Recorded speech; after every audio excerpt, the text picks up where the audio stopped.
एथिरे किसी सन्देह नहीं कि जनक जीवन में ता विवाह पर समय सबुठार सुंदर और स्मृति होता है। यह भली एक संपर्क जहाँ जीवन पर रही थाए से बोधे विवाह पूर्व झील पुअर कुंडली देखा जाए तापर ही संपर्क ठीक करा जाई थाए। किंतु आज समय बहुत कम लोग एमती अच्छा जो मैंने कुंडली मिसाई विवाह बंधन ठीक करुँच किंतु जदि कहीं एक कथार विश्वास करुँच से कुंडली न मिसाई विवाह स्थिर करेंगे ना।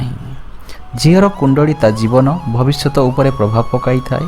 पुअर कुंडली और राशि यह जानी हब कि ता जीवन ताको केते सुंदरी स्त्री मिल। आज मैं आपको से सब राशि और पुओ मान विषय कहबी जो मान सबुठ सुंदर स्त्री मिले। प्रथम है मिथुन राशि। यही लिस्ट में सर्वप्रथम मिथुन राशि अच्छा। मिथुन राशि लोकों आखिरे किसी अलग ही चमक थाए जो झील मैंने एम प्रति जल्दी आकर्षित हो जाती। यह व्यतीत एम